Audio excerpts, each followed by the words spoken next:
እኛም እንደናድግ የትኛው አላም ነው መግደል ያለብን? እንደ ተቋም እንደ ግለሰብ የትኛው አላም እንግደል? ላም ከምንገድል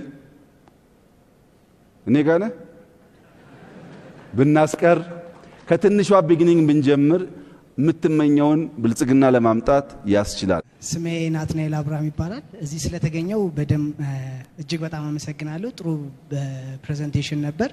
የኔ ጥያቄ ከአንድ ጨዋታ ነው የሚጀምረውና አንድ አጎቴ ነገረኝ ታሪክ ነው። አንድ ሰውዬ ከአንድ ሀገር ወደ አንድ ሀገር መጓዝ ይፈልግና ይመሽበታል። ሲመሽበት አንድ ባለሀብት ቤት ይሄድና ማደሪያ ይጠይቃቸዋል። ማደሪያውን ሲጠይቃቸው ጥበቃው ይመጣና አላቅህም እኮ እንዴት አሳድረሃለሁ ይለዋል። ሰውየውም በቃ ይመሽበትና ተናዶ ወደ ሀገሩ መግባት ስላለበት ያው መንገዱን ይቀጥላል። ከዛ እስቲ ደግሞ ትንሽ ሻል ያለ ቤት ያይና እስቲ ልጠይቃቸው፣ ያው እዚህ መንገድ ላይ ማደር አልችልም፣ ስለዛ ወደዛኛው ሀገር የሚያሻግረኝን እንዴት አድሬ የሚሄድበትን ብሎ አንድ ባለሀብት ቤት ከነገና ሲጠይቃቸው ወይ አናቀህም እኮ አንተ ምንድነው ምናሳይደራለሁ ምንም ነገር አይታወቅም ይሉታል። ሰውየውም በጣም እየተናደደ የሆነ መንገዱን ሲቀጥል አንድ ዶሳሳ ጎጆ ቤት ያያል። እዛ ጎጆ ቤት እስቲ እነዚህ ስለራሳቸውም እንኳን የሚያድሩበት የላቸውም፣ እኔን እንኳን አያሳድሩኝም፣ ግን ለማንኛውም መንገድ ላይ ከማደር ያሳድሩኝ ይላቸዋል። ሰውየውም እሺ ማደሪያ ያለውም ያኔም እንደምታየው ትንሽ ደሳሳ ጎጆና አንድ ላም ነው ያለን፣ ማስደሪያውን እንሰጣለን ብሎ አንድ ላምም ስላለን ከሷ ላይ ያለችንን ወተት እንሰጣለን ይሉታል። እሱም ሰውየው ደስ ብሎት በጣም በቃ ያው ከችግሩ ስለሆነ በጠዋት አድሮ ከላሟ የሚያገኟትን ወተት ጠጥቶ አድሮ በንጋቱ አመስግኖ መንገድ ይጀምራል። ልክ ሀገሩ ሲገባ ሰውየው ላደረጉለት ውለታ ያስብና አንድ አዋቂ ሰው ጋር ይሄዳል። አዋቂውንም ሰውዬ እንደዚህ ከአንድ ሀገር ወደ አንድ ሀገር ሲሄድ ያሳደሩኝና የጠቀሙኝ የረዱኝ ሰዎች ስላሉ ምን ላድርግላቸው ይለዋል። ይሄም አዋቂ ሰውዬ ታሪኩን በደንብ ከተረዳ በኋላ ሄደ ላማቸውን ግደልባቸው ይለዋል። ሰውየው በጣም ይደነግጣል። ላማቸውን ከገደልኩባቸው እነዚህ ሰውዬ መኖር የላቸውም ብሎ ያስባል። ከዛ አንድ ሁለት ቀን ከራሱ ጋር ያስብ ይቆየና ሄዶ ግን ይሄ ሰውዬ አዋቂ የተባለበት ምክንያት ስላለ ሄዶ በሁለተኛው ቀን ላማቸውን ሄዶ ይገልባቸዋል። እያዘነም ቢሆን ወደ ሀገሩ ይመለሳል። ከዛ ከሆነ ጊዜያት በኋላ ቆይቶ ይመለሳል። ሲያየው ያቺ ትንሽ ደጋሳ ጎጆ የነበረችው አልማዋ ትልቅ የቤት ተሰርቶ ትልቅ የእርሻ ተሰርቶ ያያል። ሰውየው በጣም ይገረምና በሄደው ባለቤቱን አንኳኩቶ አንድ ከሁለት ዓመት በፊት መጥቼ ነበር እዚህ ቤትና ደሳሳሳ ጎጆ ነበረች ብሎ ይጠይቃቸዋል የቤቱን ባለቤት አዎ ልክ አንተ እንደሄድ ከሁለት ቀን በኋላ ላማችን ትሞትብናለች። እሷ ላማችን ስትሞትበት እኔም ወደ ስራ መሄድ ጀምራሉ፣ ያሉኝም ልጆች ሄዶ ከተማ መሸጥ ጀምራሉ፣ እናትየውም በለቅሟ መስራት ትጀምራለችና ያቺ ላም በመሞቷ ምክንያት ብዙ ነገር አብበን አድገናል ይለዋል። የእርሱ እይታ እኛም እንደናድግ የትኛው አላም ነው መግደል ያለብን? እንደ ተቋም እንደ ግለሰብ የትኛው አላም እንግደል ብዬ ነው ጠይቀው። አመሰግናለሁ። ባለቅኔ ጠያቂ በጣም ጥሩ ሜታፎር ነው ያመጣው። በእስልምና የሚነገር የሚመሳሰል ነገር አለ። አንተ ባልከው መሰረት ሳይሆን ቤት ማፍረስ፣ ሰው መግደል ምናምን በሚባል አንድ ችኩል ሰውን የተፈተነበት ታሪክ አለ። በጣም ኢንትረስቲንግ ታሪክ። ያንተ የገባኝ ሰዎቹ ትንሽ ነገር አላቸው።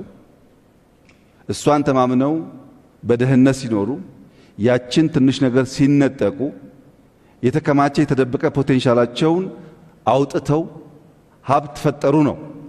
በመጀመሪያ ሀብት ለመፍጠር ከተቻለ ላሚቷ መሞት የለባትም።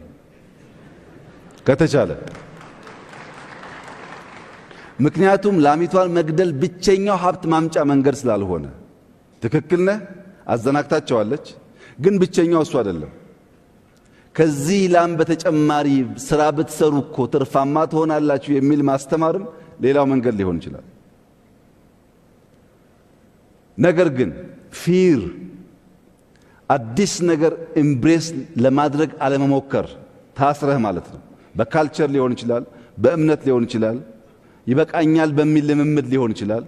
ታስረህ ካለህበት የሚፈታ ሼክ የሚያደርግ ነገር ያስፈልጋል። ያ ነገር የግድ ትልቅ መሆን የለበትም። ራስ ሜታፎር ስላመጣህ እኔም በሜታፎር እመልስልሃለሁ። ይሄ ቤት ትልቅ ቤት ነው። እንደምታየው በመቶዎች በሺ የሚቆጠር ሰው ይይዛል። ይሄ ቤት ሰፊ ቤት ነው።